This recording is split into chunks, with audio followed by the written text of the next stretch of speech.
Alright, hi everyone, welcome to the stream. Good evening, I hope you're all feeling good today. I'm feeling fine myself. Getting very warm over here in Scotland. It was like about 23 Celsius, which I'm not sure how much that is in Fahrenheit, but you can probably convert that yourself on Google or whatever. In fact, you know what, I could do that for you. Hang on a second, I'll do that real quick. 23C2F. About 73 Fahrenheit, which I guess by American standards is not that hot, but for Scotland standards, it's hotter than I'm used to, I'll just say that. Yeah, it's really warm by our standards, because usually Scotland is like a pretty cold country most of the year round. But every once in a while during summer, it does get a little bit sweltering for us. But I'm feeling fine other than that. Anyways, so we all know that E3 is less than 2 weeks away. I think it's like a week and about 4 or 5 days. I keep forgetting exactly when it is, but it's like very soon. I think it's like a week and 6 days, week and 5 days. But yeah, we're less than 2 weeks away, and I'm looking forward to it. I think most people are looking forward to it because we didn't get an E3 last year and it kind of sucked for it. Like, people have been saying for years, oh, E3 should die, and it's like, do you really want E3 to die? Because then it would just be like this big empty gap with like no announcements or like cool stuff happening. And we kind of got that last year, where there was just no E3, and I think we're all missing it, and we're looking forward to seeing it again this year.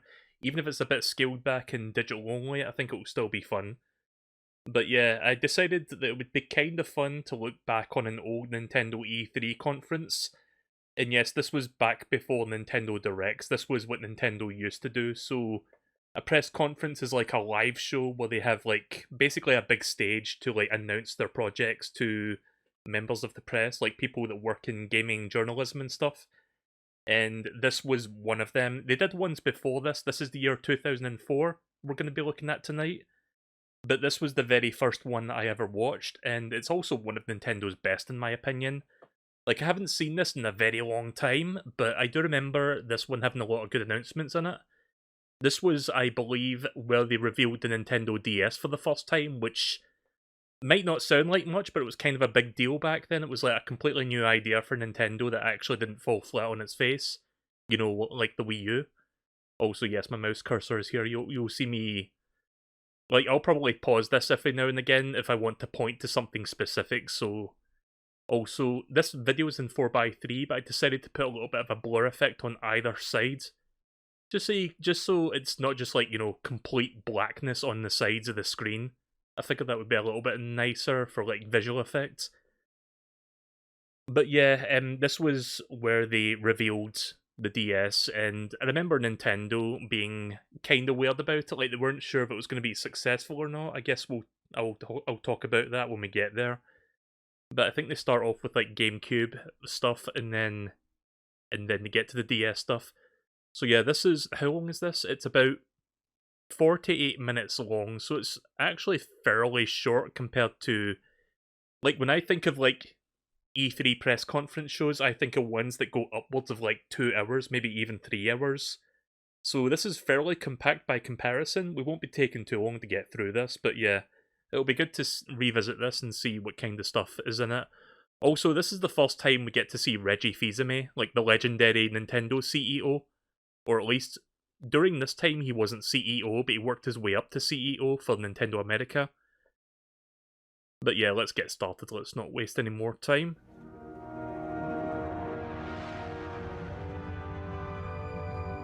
Life's worth living. So yeah, this is... I don't know what game that is. I think it's a GameCube game. I think it's like a Nintendo published GameCube game. I couldn't tell you what it is though. Let me know how the volume is, because I don't know if it's too loud or too quiet. I think it's possibly just right. I know I keep asking that a lot, but I want to make sure the volume mixing is like not fucked up. Also, being that this is from 2004, the video quality is going to be a little bit blurry, so yeah, I can't really do much about that. You have to remember, this was like over 15 years ago, this conference was like being broadcast online. Like, we didn't have like 720p 60 back then. There's Resident Evil 4. I remember them making a big deal about this because at the time this was GameCube exclusive.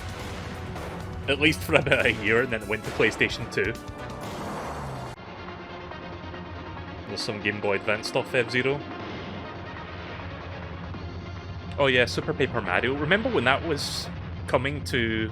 Wait, no, that's not Super Paper Mario, that was the 1000 Year Door, my bad. Like, I saw the 2D segment and my instinct was, oh, Super. But nah, Super Paper Mario didn't come out until the Wii. I think Reggie appears at the very start. Yeah, there he is. My name is Reggie. I'm about kicking ass, I'm about taking names, and we're about making games. Let me just say for a second that was, like, that's the very first time the public got to see Reggie Fils-Aimé, because up until now, he was working at Nintendo, but I think he was, like, doing, I don't know, like, PR relations or something. Like, he wasn't really a big player in, like, the company in general. But they, for some reason, decided to choose him to represent them at E3 of 2004. And what a fucking way to give you a first impression. Like, you get this big, like, hulking guy coming out on stage, representing, like, what's supposedly a company for, like, little baby games, and he's like, I'm gonna kick ass, I'm gonna fucking take names. Well, he didn't say fucking, but, you know. And, yeah, that's like, no wonder, like, that quote alone kind of left an impression on people. I think this is Metroid Prime 2 that they're showing right now. Yeah, I think this is Metroid Prime 2 Echoes. I've got a confession to make, I never played much of this game. Like, I played the original Metroid Prime all the way through. I played a little bit of 2, but I never really got that far into it. Wasn't really crazy about the Light World, Dark World system in this. I've never played the third game. But I would like to play all 3 games if the, you know, Metroid Prime trilogy comes to pass. Come on, Nintendo, make it happen. Also, I think there's supposed to be trailer music here, but for some reason this lacks the trailer music. But it still has the sound effects. The trailer music would have probably gotten content claimed anyway. I think they're doing me a favour by not putting it here. Oh hey there, Deej, welcome to the stream. But yeah, there's Dark Samus. You could argue that them showing Dark Samus is spoilers, but this is actually, like, very early in the game that you encounter Dark Samus. It's, like, within the first, I don't know, 5 hours of the game, because I remember getting that far into it.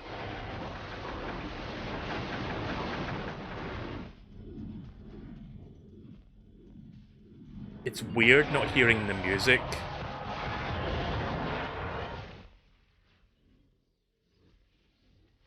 It just seems so oddly silent without it. Let there be light. But yeah, if you can't watch this Deej, that's fine, that's understandable. I mean, you can kinda hear the music, but it's muffled for some reason. We like games with big stars and big explosions.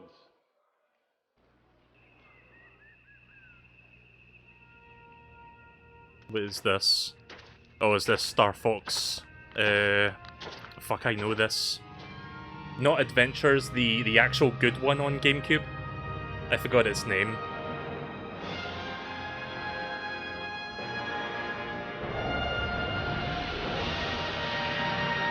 There's music for this trailer at least.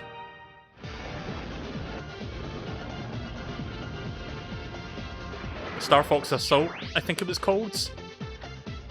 Yeah, this game kind of went under the radar for a lot of people. Oh jeez. Suddenly music in the other ear now. Yeah, the audio mixing with this particular video I downloaded to watch on the stream is a little bit weird.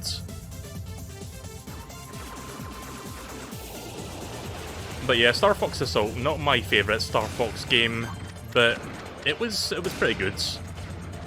Like, back when it first came out, I didn't really like it that much, but over the years I've come to appreciate this game.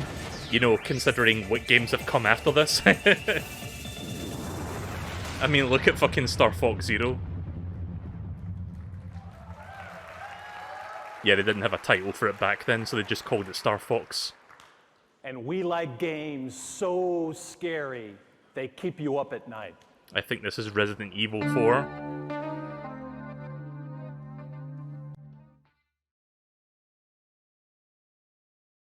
There goes the music again. I'm not doing this, by the way. This is, like, the video that I downloaded that's doing this. But yeah, it's Resident Evil 4 that we're looking at now. I'm guessing the reason some of the videos, like, some of the music's going away is because content claim stuff. Like, it's prone to be content claimed. Because I downloaded this off of YouTube so that we could watch this. So yeah, don't mind the trailer being very quiet in certain spots. I guess that can't be helped. But yeah, Resident Evil 4, probably my favourite Resident Evil game. I'm not like the biggest Resident Evil aficionado. I've not played every single game in the series, but I've played a good chunk of them. And I would say this is easily my favourite of the bunch. Like, this was, like, when I first played this game back on the GameCube, I didn't finish it, admittedly, but I did finish it when the Wii version came out. And I have played it, like, a number of times since then. Like, I've got it on Switch, I've got it on Steam, I've got it on, like, a bunch of platforms. Oh. And the music suddenly comes back on. So yeah, I don't know what's going on with this video with its audio mixing, because it just randomly the music goes silent and it just comes back. I'm a little bit sad that Resident Evil 4 VR is, like, restricted to Oculus, because I don't fucking have an Oculus. I have an Index. Capcom, what are you doing, please? It is game time. It's a new day for me, and a new day for Nintendo. Now, I might be wrong on this, but I think this was also the E3 where not only does he come out with, like, a good first impression, like a good, like, you know, charisma and stuff, I think this was also the E3 where, like, Reggie seriously threw shade at both Sony and Microsoft. It might have been next year, I don't know, I forgot, but I think this was where he just, like, you know, pulled no punches. So let's get a couple things straight right off the bat. Part of my job is finding a way for you, the game experts, to have fun. At the same time, I understand if you're among the terminally hip, Nintendo isn't your only choice for gaming. But maybe what you've already seen helps you understand that we're serious about expanding what we do. We also understand that we're not going to run our company just for hardcore gamers.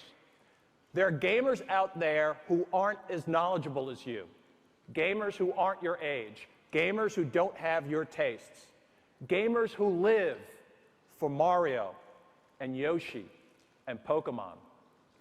It's my job. I like that one person in the audience that was like, yeah! Did you hear that? And Pokemon. It's my job, it's Nintendo's job to make sure we satisfy all the gamers and to do it better than our competition. We know that this is your third stop on the press tour over the last 24 hours. We know what you've seen and heard, so let me draw a comparison. One of our competitors is a manufacturer in Japan who wants to capture every one of your entertainment dollars, transporting all your content between all your electronics devices on their memory sticks. Throwing some shit at We're Sony. not that company. And there's another company out there who doesn't care what you do as long as you do it on their operating system. And Microsoft, there it is. Pulling no punches.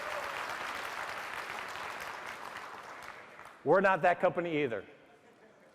Over the years, I know you've heard a lot of Nintendo people say, we're all about the game. Well, guess what? We are. Whether you're talking about Donkey Kong or Tetris, Madden or Mario, Metal Gear or Resident Evil, he with the best games wins. Always been that way, always will.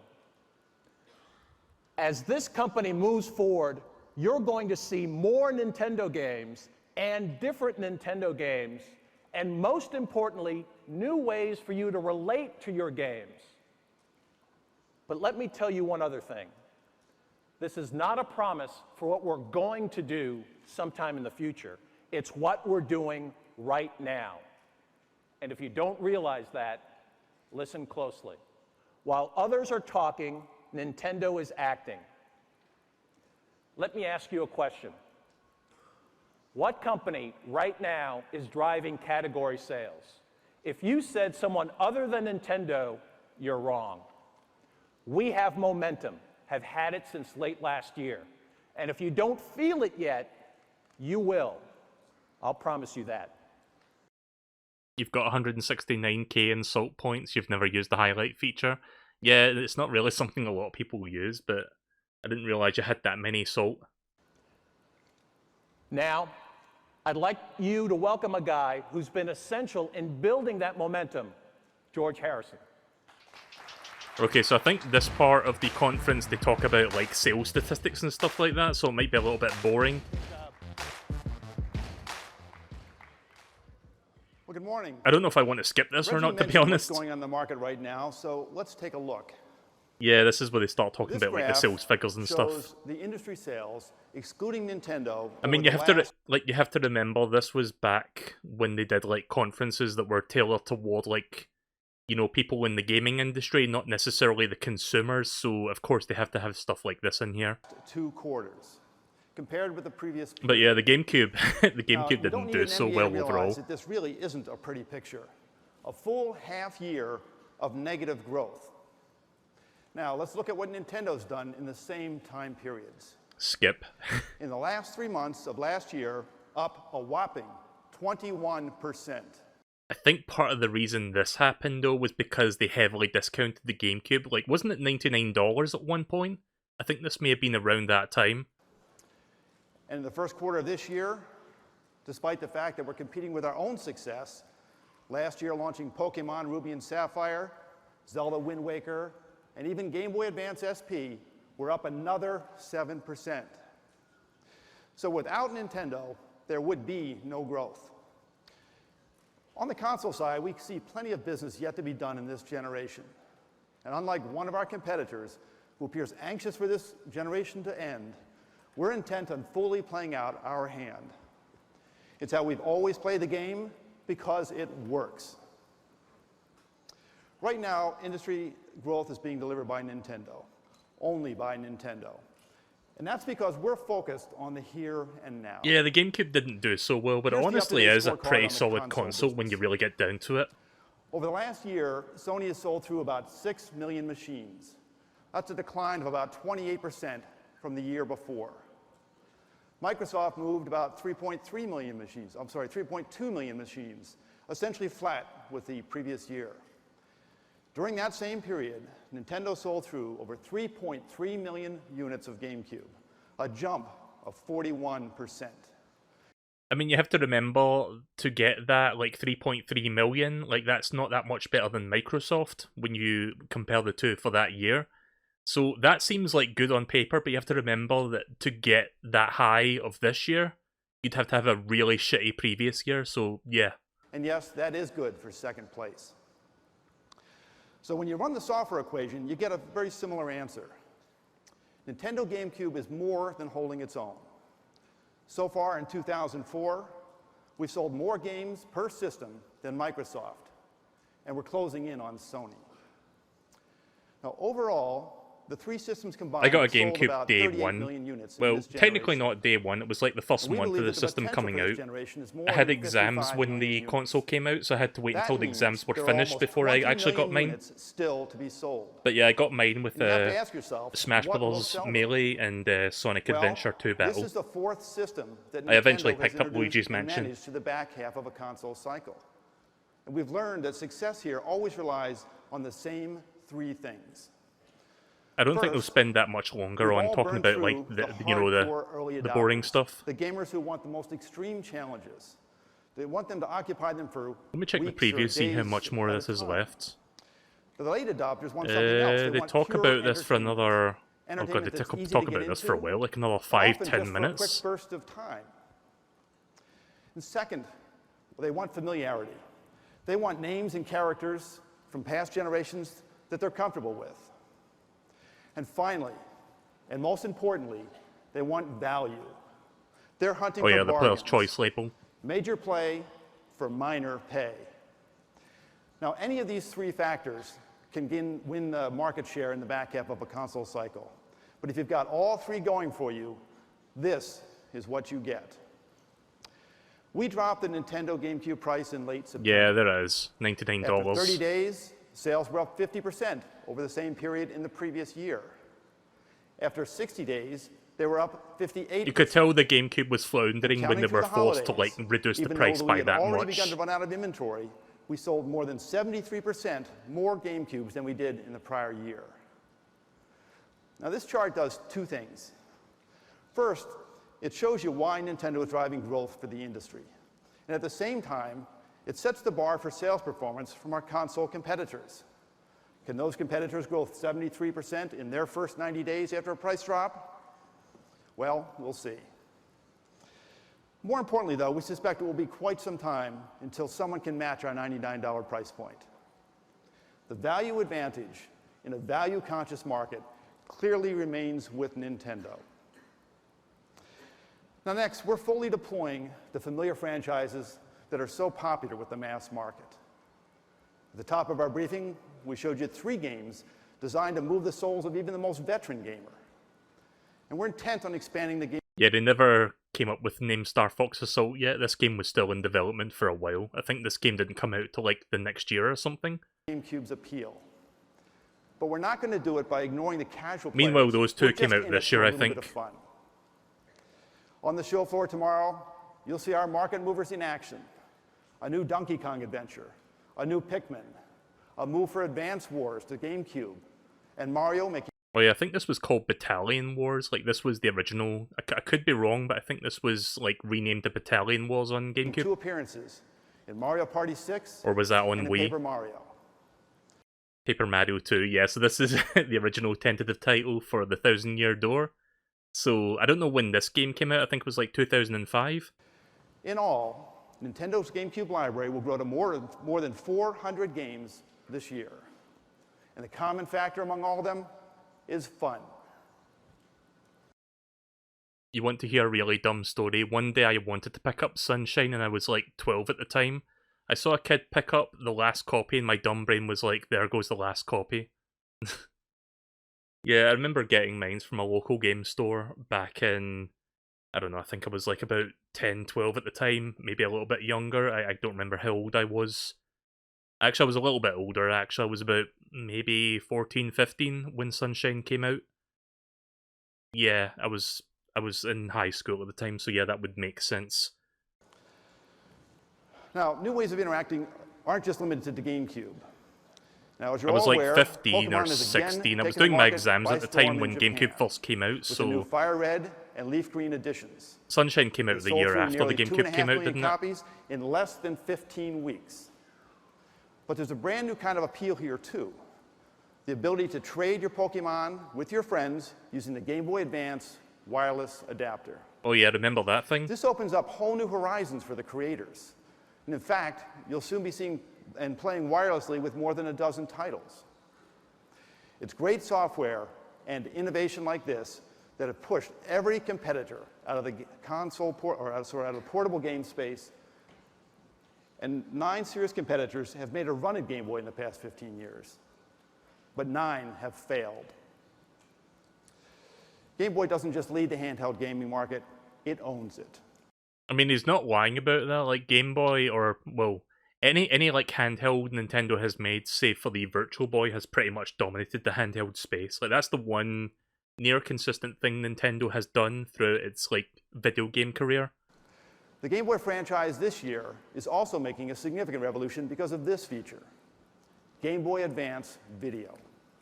Oh yeah, remember No these new fucking hardware or things? accessories needed to play back pre-recorded material from these small video packs. The first titles will include multiple episodes of Pokemon and others on one pack. Well, will it sell? Initial orders are already over 2 million units. Yeah, I never got We can those look forward either, to but I seeing have the seen what they material with look a like. decidedly older appeal. and will have significantly larger memory capacity to allow even more video playback. Well, wireless connection, I mean, it was video kind of ahead playback of its time. This was really back widened before Game Boy's smartphones appeal. and stuff, where you could just But easily in an watch important videos on sense, your phone. that appeal is already expanding. So in that It may regard, it surprise was you to kind of learn ahead that of the 1/3 curve. of all Game Boy Advance SP users are over the age Like, of we 18. laugh at it now, but it was like a really novel Classic NES concept back line then, coming in for June like will bump the 2004. age appeal even higher. Oh yeah, the NES Classics library, I remember The those. new limited edition classic NES hardware and 8 classic games I saw for Bomberman there. $19.99 are sure to be a hit with gamers over the age of 25. The box art for Bomberman is so weird. Like the American box art. Now let me take a moment to talk Bad about box the art newest competitor Bomberman. in the handheld game. There is no doubt in our But I think he's minds almost done talking that the about like PSP will have statistics and some stuff. initial appeal for exactly the demographic in this audience today. But in this election year, let me put it this way. Election year? By the time the PSP gets on the ballot next spring, Oh.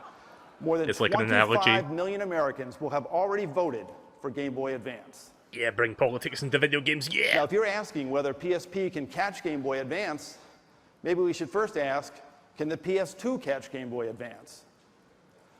Since its launch in June of 2001, Game Boy Advance has sold more units than PlayStation 2 in America.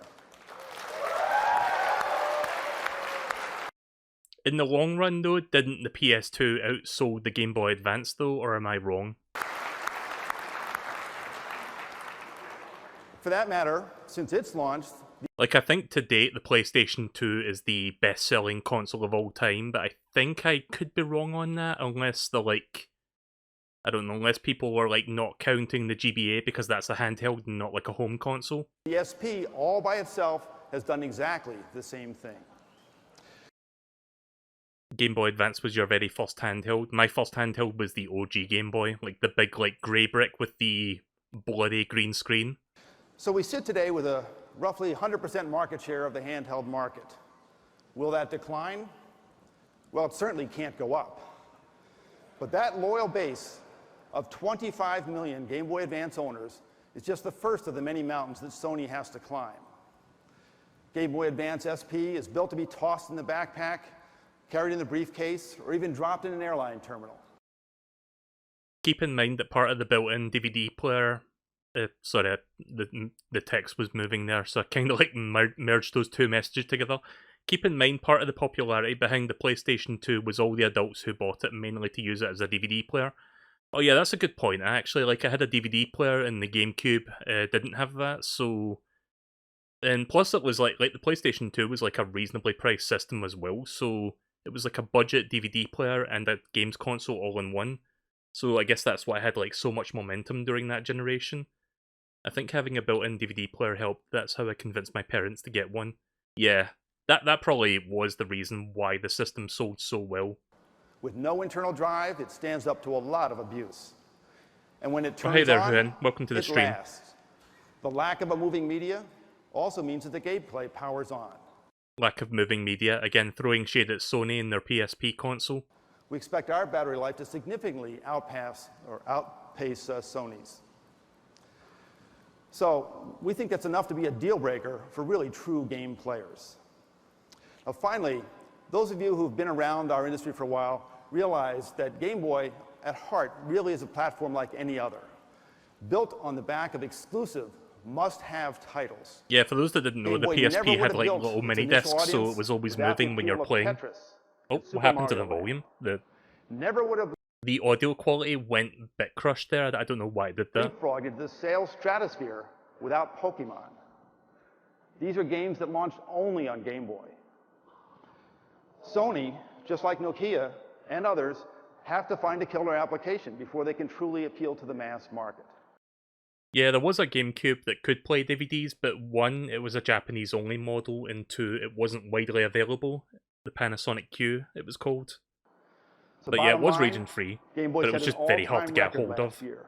We sold through more systems than any other year in our history. Like, those things must be really And expensive now, to with import the wireless nowadays. play and the video playback, suddenly that appeal is that much greater. Again, sorry for the bit-crushed audio, In that's the not end, me though, doing it that, sold that's out the video. games. And this year you'll see Donkey Kong Country 2, F-Zero 2, The Legend of Zelda, I really Mario need to Advance, revisit the Minish Mario Cap. I haven't Party, played that and since Mario Pinball, 2005 all coming to Game Boy Advance. or 2004. I Together, forgot what year there's it a was like heavenly array around of that hits time. for both Game Boy Advance and Nintendo GameCube. The stars truly are coming out.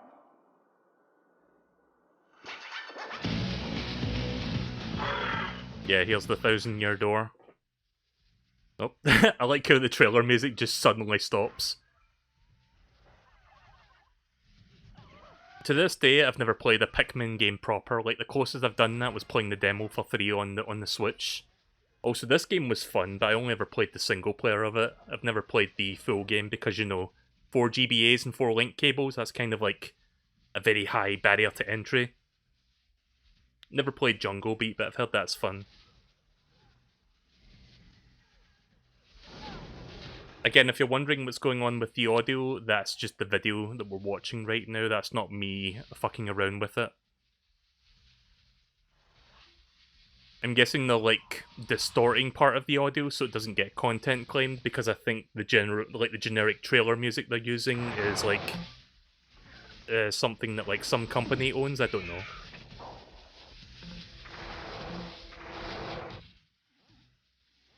Mario Pinball. I kind of remember that game.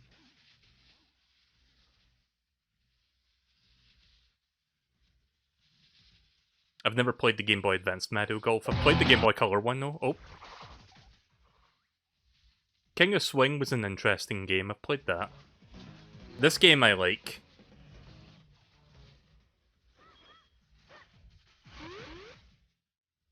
It's been like 15, 16 years since I played Minish Cap.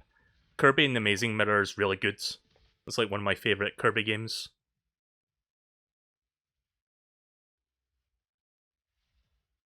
Yeah, it's kind of weird that the audio is just not like going through. Like, it feels weird just like speaking without background music. Tales of Symphonia, one of my favourite JRPGs. I had that on the GameCube. This game I still need to get around to playing. This was directed by Suda51, the guy who's working on the No More Hero games. One day I'll get around to Killer 7. Beaten Kaitos. Never played that.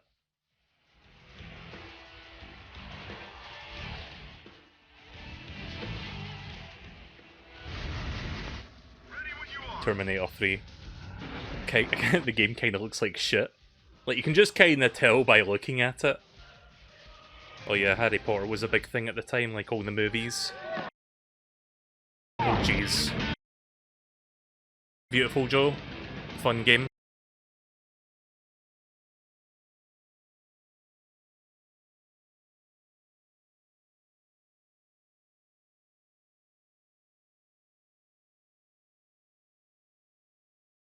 I don't really have much to say about EA Sports games.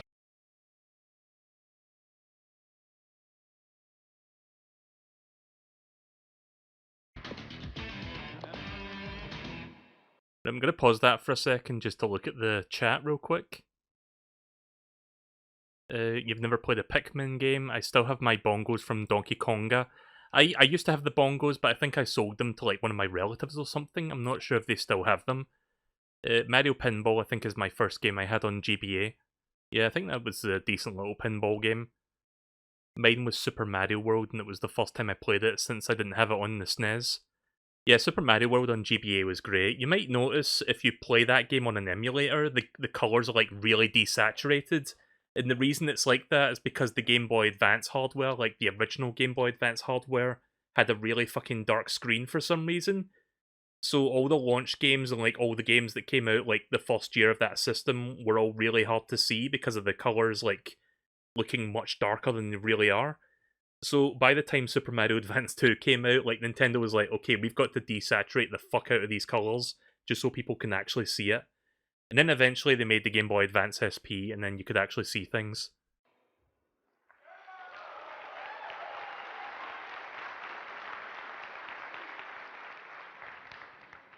What we've talked about today are can't-miss products for Nintendo GameCube and Game Boy Advance. Games you'll be playing very soon. But there's something else in our future. I think this is where they talk about the Nintendo DS now. Like, up until this point, like, I think for a couple months now, Like, this was like E3 2004 in June. Like, for a few months, like, people knew that Nintendo were working on like a new portable system, and I think it was just nicknamed like Dual Screen or something. Or not Dual Screen, like it had like a code name. What was it called? Like Nitro or something? It had like some weird code name. But nobody knew about like the two screens or anything. This was stuff that we didn't know about going into this. I know that a lot of the portable gamers that we have, and there's millions of them. I think the dual screen is going to be amazing. Oh no, it was called the Dual Screen, right? So we did know about it, but we didn't know what it was going to look like. It's about changing the way you play. I think that the dual screen is the next leap forward. It looks like it can be really I think Nitro was the code name for GameCube. Two-screen systems, never been done before. Well, I think everybody else is going to have to catch up. All my friends are talking about the dual screen coming out, and I can't wait for it to come out. I can't wait to see it. Also, all these people, I think they were working in GameStop or something, because you notice like all the shelves behind them, like here's all the games we've got on the shelf. That we have, and there's millions of them. I think the dual screen is going to be Yeah, that's GameStop, isn't it? amazing. It's about changing the way you play. I think that the dual screen is the next leap forward. It looks like it can be a really neat concept. It's two-screen systems, never been done before. Well, I think everybody else is going to have to catch up. All my friends are talking about the dual screen coming out, and I can't wait for it to come out. I can't wait to see it. Nitro was the code name for the DS. Right.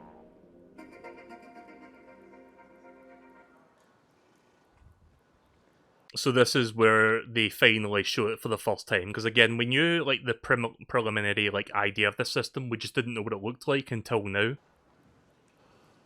Well, the wait is over. This is Nintendo DS. I love that he had it in his pocket the entire time, like nobody was expecting him to pull that out on stage. But yeah, the original DS looks very different from what the final model ended up looking like. From the time we announced its code name, you've known these initials to represent the most obvious feature, dual screens. But that's not what the initials stand for to us. DS has a much larger and more relevant meaning. DS, Developer's System.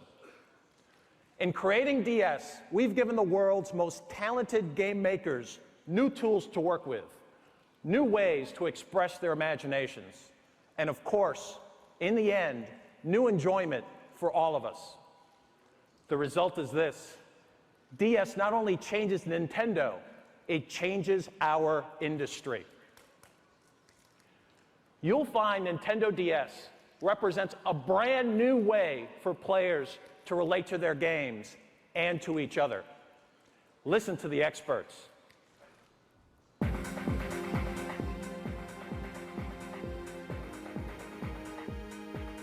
Again, it looks kind of weird. Like, look at the D-pad; it's like circular. Like the edges are kind of like rounded out, which is very bizarre looking. The start and select buttons are up there. I think they're supposed to be down here on the actual DS. And the four face buttons, that's normal. The bezel and the speakers look very bizarre. Again, this is like the prototype DS before the final fat model came out. Nintendo came down and presented the DS platform to us just about a month or so ago. Activision. I think everyone was in shock. When I told the functions of DS to our creators, they were very excited and eager to work on new development. They really liked DS. The introduction of Nitro, or the DS, Yeah, you're right, it was Nitro. is going to allow us to take handheld gaming to the next level. The history of the platform in the last 10 years is that improvements were made on only certain functions. It has been a long time since the platform itself changed radically. With the DS, I think they set the next standard across the board for all kinds of things. It's going to generate such a new way of playing games that is going to generate automatically more emotion, more excitement, and more fun for the player, which is basically what we are here for.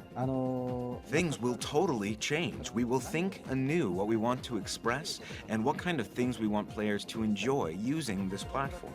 We're expecting to change the contents of the game, how to play the game, and how to make the game. The DS will continue Nintendo's great success Yeah, remember when Konami used to make video games? in the handheld gaming market. It's very innovative technology that is clearly focused on immersing the consumer into the gaming experience.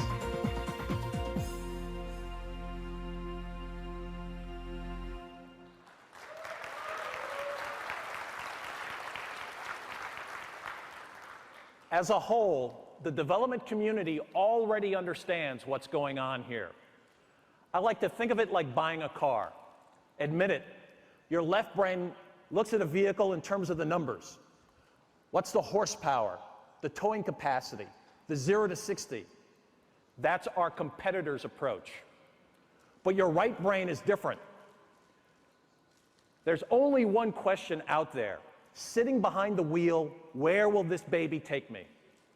In other words, do you want to go just a little bit faster down the same streets you've always driven, or down a new road to places you've never seen before? That's the difference with Nintendo DS. Let me explain how this new journey is going to happen. Up to now, most of what the world knows about DS are those two screens. Today, it's my privilege to tell you the rest of the story. But let's... Why did that one random person laugh at that? Like, listen. You hear that? Most of what the world knows about DS are those two screens. Like, there's just one random person that just Today, laughs it's at what he says. my privilege to tell you the rest of the story. But let's start with the two screens. All right. Each is programmable in 2D or 3D. The choice is up to the game designer. This opens a wealth of options for the developers, and they're totally excited about it. The 3D quality is simply beautiful. Most of you remember how you felt the first time you saw Super Mario 64 on Nintendo 64. It was a breakthrough that took the industry by storm. But this is Nintendo DS action, playing on our new portable system, just as you'll see it on the show floor tomorrow. Isn't it exciting? Yeah, isn't this like the multiplayer mode from Mario 64 DS? Well, then Mario sees himself in Nintendo DS, and he feels like flying.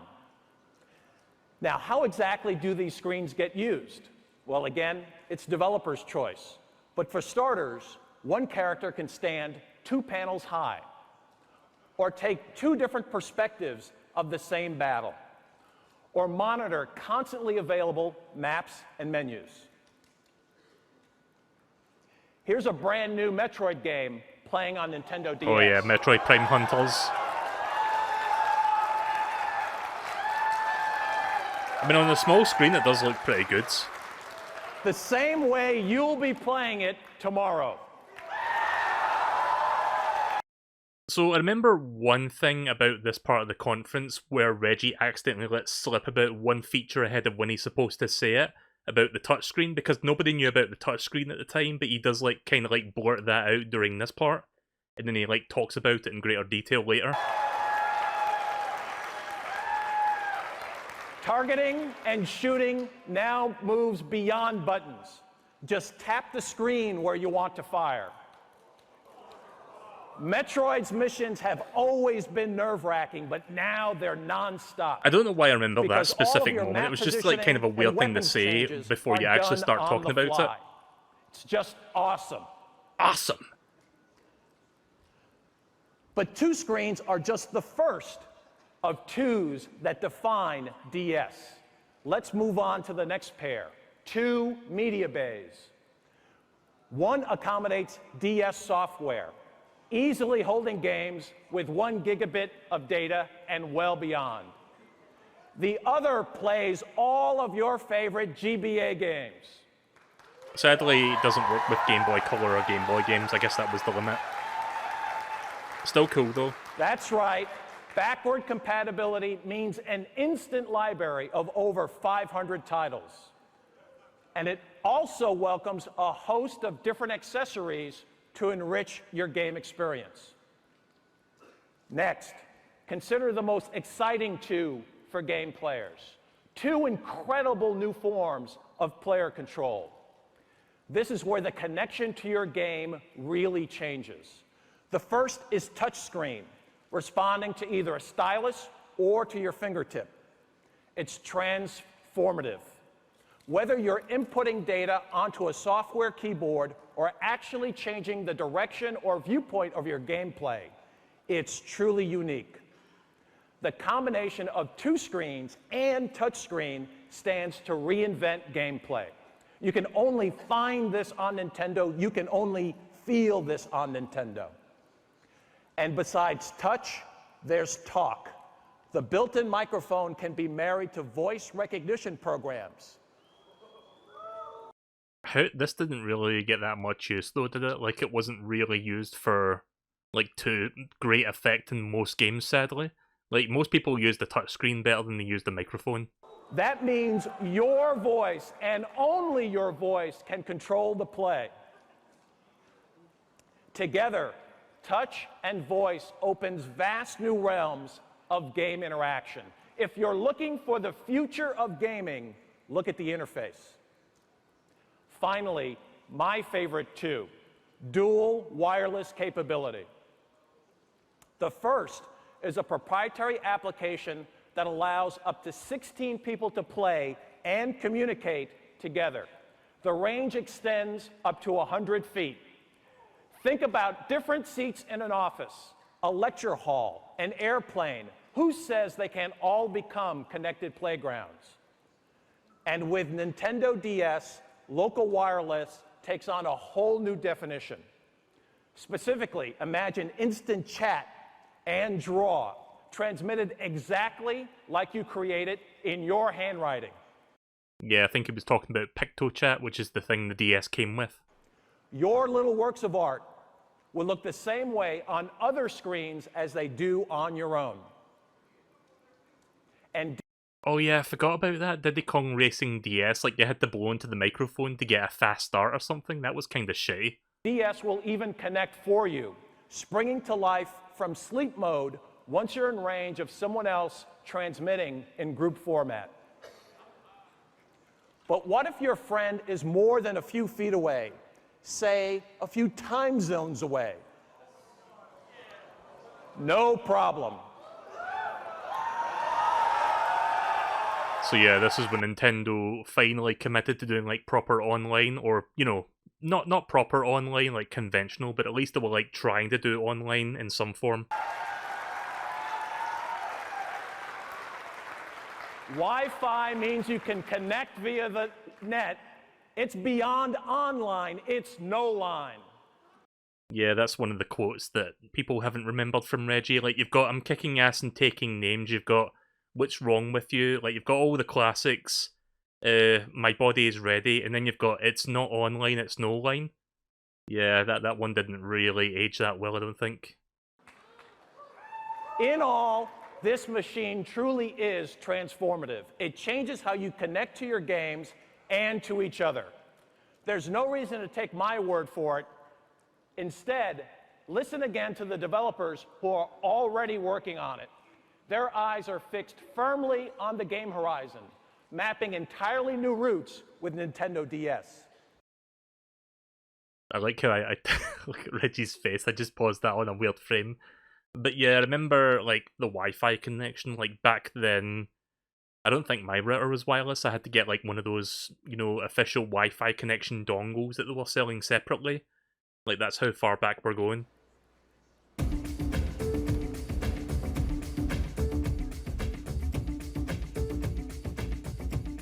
We look at the Nintendo DS as the next generation in portable gaming. It's more advanced, fully 3D. The 2 screens allow for a new game mechanic. I think the brighter display, and I think this new memory format was really... I don't think Majesco... Is that Majesco? I don't think Majesco exists anymore. Also Nintendogs. Really going to set the standard for how handheld devices are going to be created in the future. What I like best is Yuji Naka. The idea of just touching it. How the mighty have fallen, let us not forget. It's wonderful. Yeah. It's the touch panels that make things easy. The games that took a very complicated operating system and input system may be more player-friendly by using touch panels. The function will enable us to try more interesting things. And one of the most exciting parts of playing video games is competing with your friends and your family, and to be able to compete with a live person is just ultimately the most exciting part of a product. The fact that a format like Nintendo DS supports that kind of multiplayer is tremendous because it really allows games to get to the next level. We can use 4 screens when played by 2 players, maybe even 6 screens, or 8 screens. The number of screens increases rapidly, and that kind of possibility of expansion makes us excited. Has any game ever done that concept where it's like, okay, 2 players per console, so if you get like 5 consoles, you get 10 screens? I can't think of a single game that's done that. Also, Kiji Inafune, how the mighty have fallen! Mighty number 9 have fallen! Okay, I'm gonna shut up now. Sorry, there's like some former great figures in the video game industry that have really disappointed me over the past decade, I'll just say that. What can we do with 2 screens? What about the touch screen? That's really focusing our game designers on trying to build games in an entirely new way.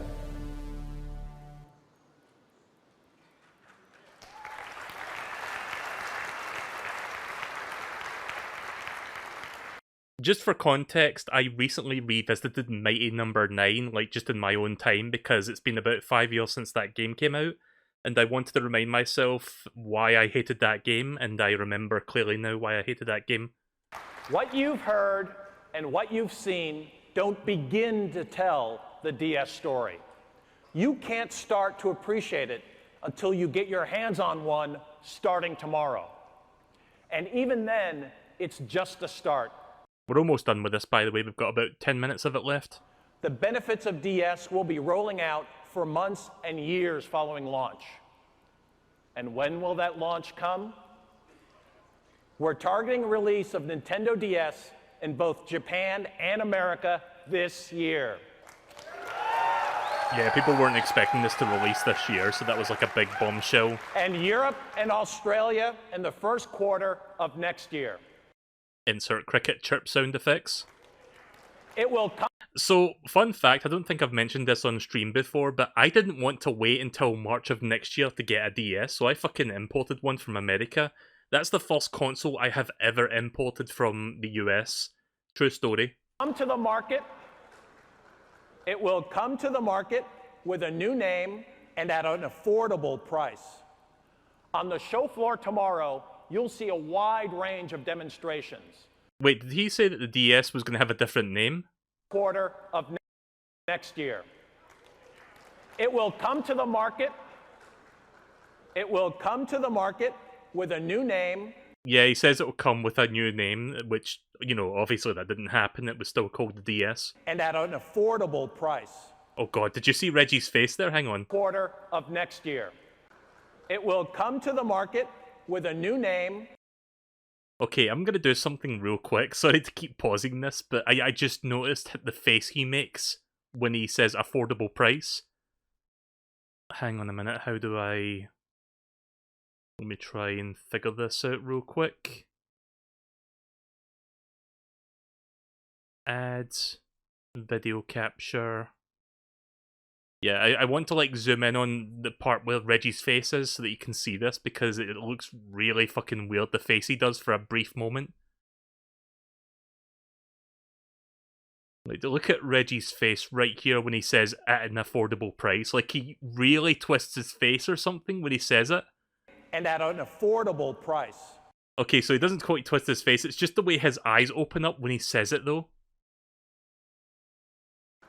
It will come to the market with a new name and at an Yeah, he raises his eyebrows and his eyes bulge out for a fraction of a second. That is so weird. Affordable price. On the show floor tomorrow, you'll see a wide range of demonstrations. Many of them, in fact, will become retail software. The change that DS represents, and indeed all of the new Nintendo, is happening under the leadership of our worldwide president, Mrs. Satoru Iwata. Please join me in welcoming him. Yes. Rest in peace, Satoru Iwata. I still haven't gotten around to reading that book yet that I got a while back. Thank you. Nintendo was proud when we introduced the plus key switch with the NES instead of arcade joysticks. Proud of two-player gaming with the NES and four-player gaming on Nintendo 64. Proud of that analog joystick and the Rumble Pack and True 3D. We are proud we established portable gaming with Game Boy. All these advances are now industry standards, all make us proud. But I think we are most proud of this. Yeah, sorry to say this, Awata, but I think Reggie kind of stole your thunder with that trick.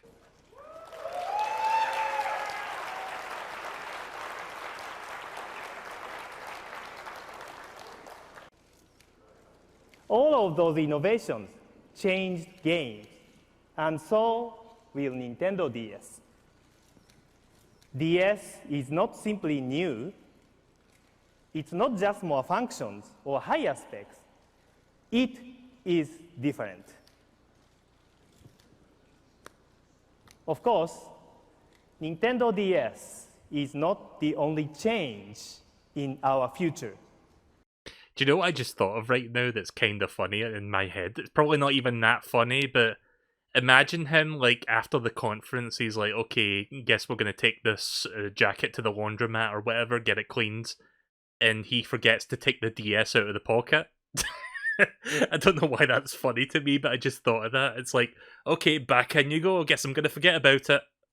That same word, different, also defines our approach for our next home system. It won't simply be new. It won't simply include new technologies. Better technology is good, but technology is not enough. Today's consoles already offer fairly photorealistic expressions. Simply beefing up those graphics will not let most of us see a difference.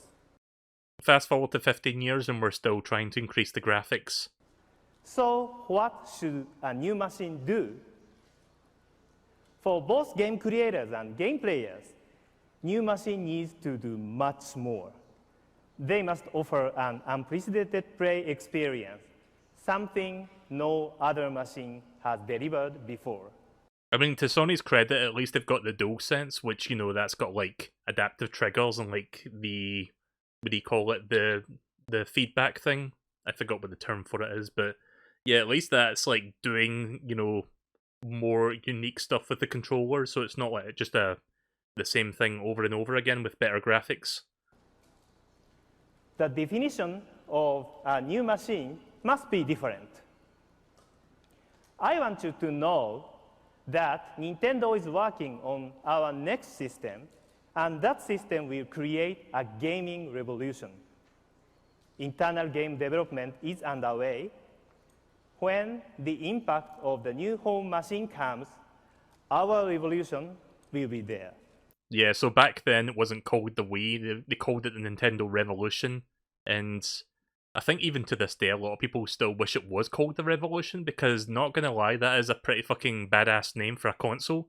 But no, they went with the Wii instead. I suppose I could give you a list of our technical specs. I mean, it's better than Wii U. I believe you'd like that, but I won't for a simple reason. They really don't matter.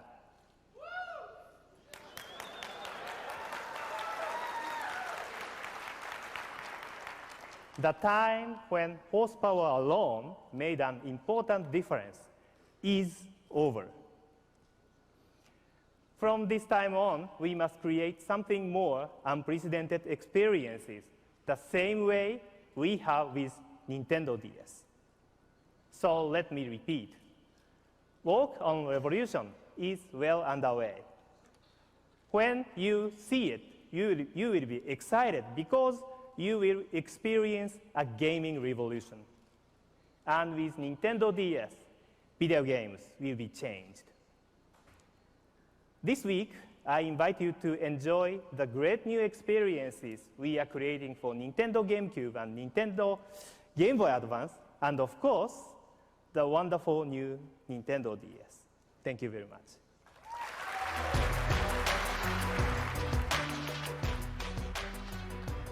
What weird transition music. Okay, so we're almost done. There's just like a couple more minutes of this left. Thank you, Mr. Iwata. I hope you've all enjoyed our program this morning. Oh yeah, I think this is where a big bombshell comes out. Like, this is something pretty much nobody was expecting. But keeping in mind this was a few years after Wind Waker came out. Before you leave, I'd like you to step inside one more world for Nintendo GameCube. Yeah, I'll give you 3 guesses to guess what game this is. I mean, it's not really a secret anymore, but you know. I'm not sure if this song's gonna get content claim, because I know this was, like, used in Ocarina of Time as well with this song. But yeah, they finally made, like, a more realistic, we'll say, looking Zelda game that kind of, like, fell in line with the original Space World GameCube demo from, like, many, many years ago. And let's just say this was a crowd pleaser, like everybody was happy about this announcement, myself included. Like, don't get me wrong, I love Wind Waker, but I also really love this game. But yeah, I don't think they had a title for this yet, I think they just called it The Legend of Zelda. Yeah, there you go.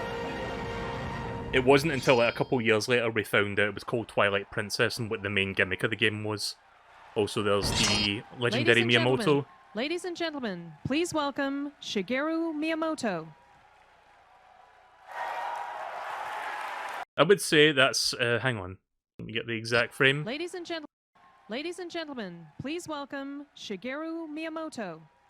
I would say this right here, if I can get the exact frame, or some frame like this would be a very iconic moment for Nintendo at E3, I guess. Like, just seeing Miyamoto just, like, with the High-Lane Sword and High-Lane Shield and Master Sword, sorry. High-Lane Sword and Master Shield.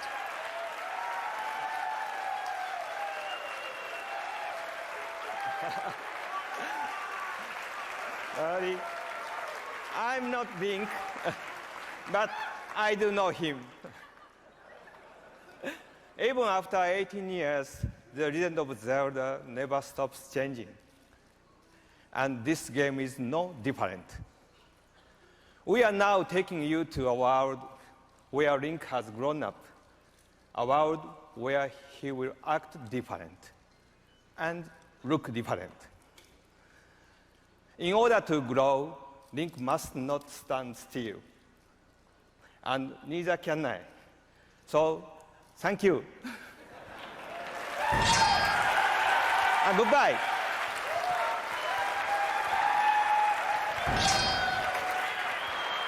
You know what I love about that moment? Like, they play those, like, sound effects queued up whenever he, like, pretends to slash the sword. Link must not stand still. And one thing I love about that... So, hang on a second, I'm trying to get the exact moment. It's like when he slashes the sword back down, the sound effect doesn't play, and you see him... I wouldn't say annoyed, but he's, like, visually trying to indicate the person in charge of the sound effects to do it again. Goodbye. Like, no sound effect, and he's like, can you do that? Like, I always love that. Yeah, sound effects person, can you play that? I'm gonna swing again, okay?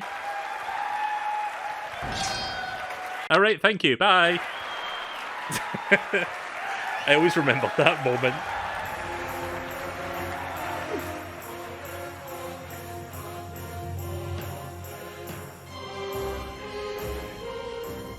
Coming soon doesn't come out until the very end of 2006.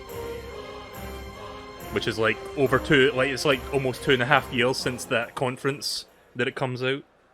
Ladies and gentlemen, I've spent my entire career marketing products to teens and 20-somethings.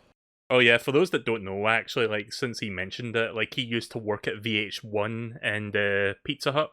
Like, he used to be... I forgot the position, like, he used to be with PR relations or something, or some other. I forgot the exact, like, job he was doing at those, but he was, like, kind of some kind of an important figure in those companies, basically helping them improve their business. And I learned a long time ago, there's no BSing that audience. They want great product, and they want great value.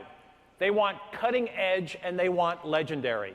They want the best of the past, and they demand what's absolutely right now. Nintendo is delivering all of that. Zelda, Capcom's Resident Evil, Pokemon, Mario, and Nintendo DS. Pokemon Black 2 coming up in a few minutes, by the way. We're carrying into this E3 through the rest of this year and well beyond.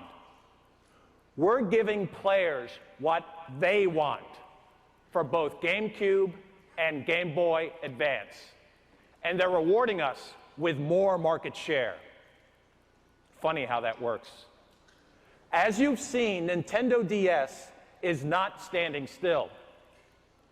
As a 10th serious competitor decides to make a run at Game Boy, DS raises the bar on portable gaming before they even get started. I find it funny how Nintendo, even though they had a lot going for them with the DS, they didn't have the confidence to be like, okay, the DS is going to completely replace the GBA. Like, at first they were like, oh, it's a third pillar, it's going to exist alongside the GameCube and the Game Boy Advance. No, not really. Like, once the DS took off in the first year, they just, like, said, yeah, fuck GBA. Nintendo DS is a third way to play. It defines its own category. It reinvents portable entertainment, and so will Nintendo's revolution. I hope if we've done anything, it's to show you that this is a new day for Nintendo. We remain all about the game, all about the gamer, or in other words, all about you. Thank you, and enjoy the show. Right, well, that's pretty much their conference. Here's the sizzler reel at the end. So yeah, I would say that was like a really good E3 for Nintendo. Like, they came out guns blazing with like all sorts of really good announcements, like lots of good GameCube and DS stuff, or GameCube and GBA rather. And then they finally talk about the DS and I guess cap it off with Twilight Princess, which again is a crowd pleaser. Like, there's nothing wrong with that. It's something that a lot of people were happy with. Again, myself included. Also, can we hang on a second? I want to have a look at that again. Like, did you see the shoulder buttons on the DS prototype? That looks uncomfortable as fuck. Like, imagine if the final retail model had shoulder buttons looking like that. Yeah, that doesn't look very comfortable at all.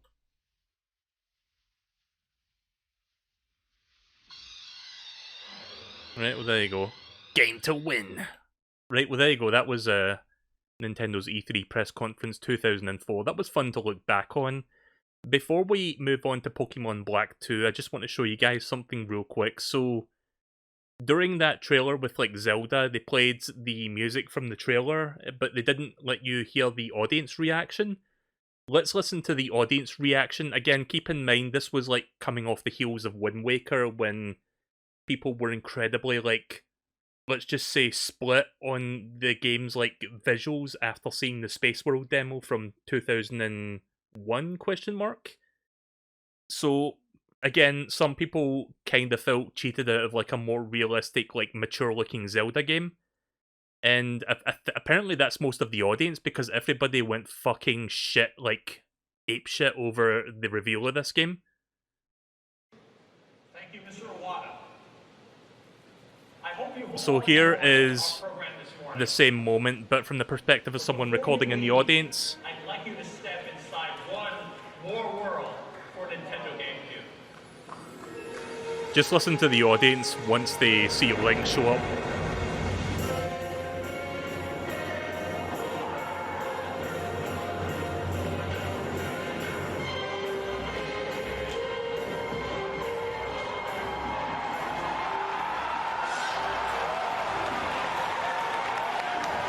Yep, a lot of people were very happy about that.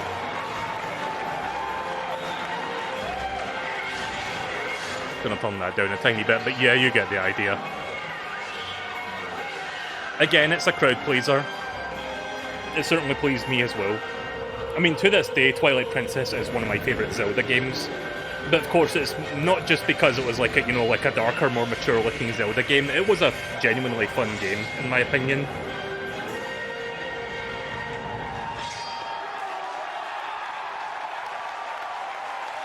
And then, of course, there's Miyamoto.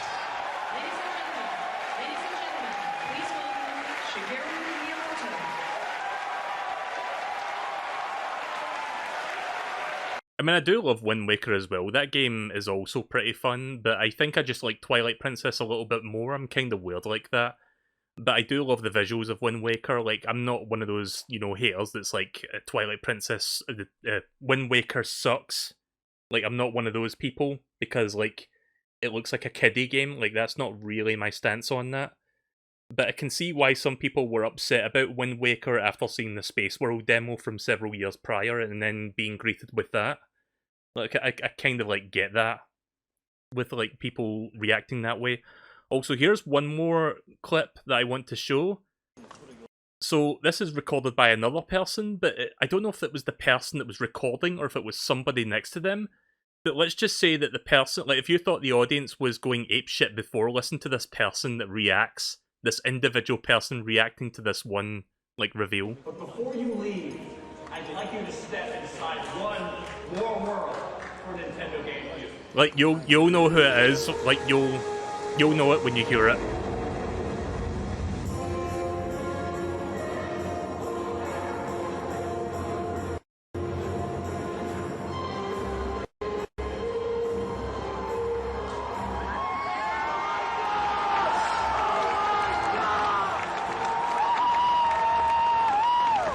I love how the person's like, "Oh my god!"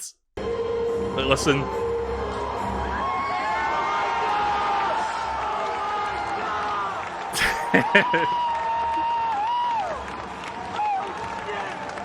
By the way, he's like this the entire way through, plus when Miyamoto shows up on stage, he's also like this, and I think when Miyamoto's on stage, he's like, "Who's the man? Who's the man?"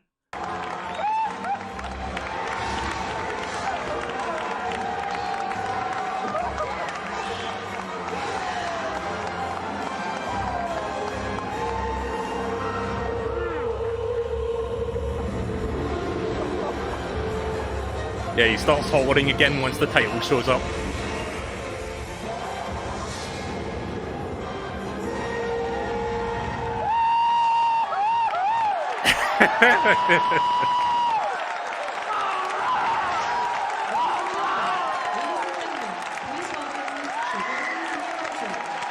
Imagine sitting next to that person when you were watching this.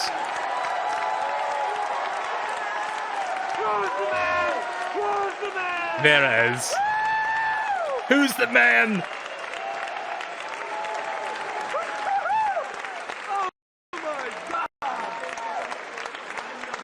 Right, okay, well, yeah, that's the... I just wanted to show that. Right, okay then, so that was the Nintendo E3 press conference 2004. I don't know how far I'm going to go with it. I think I'm going to go up to at least 2011, 2012. I forgot when Nintendo last did a physical press conference before they went, you know, full digital with the directs, but I might, like, work my way up to at least that point. I don't know if I'm going to, like, check out every E3 leading up to, you know, 2019. I probably won't go that far. I mainly just want to watch the press conferences because I kind of miss that from Nintendo, to be honest. Like, I do like the direct format. It's, like, quick and to the point and, like, easy to consume, but there's something about, like, watching these big reveals and, like, with an audience is, like, kind of, like, exciting. Like, you kind of get that energy with, like, a lot of people, you know? Like, that kind of thing. So, yeah, probably within the next couple of days, we'll check out 2005, which I believe is where they show off the Nintendo Wii for the first time, which is still codenamed the Revolution. And then I think 2006 is when we find out it's called the Wii. And some people, I think, were not very happy about that back then, but I think we all just got used to it. But yeah, I hope you enjoyed that. We'll be doing some more look-backs on old E3 conferences from Nintendo in the run-up to E3 2021.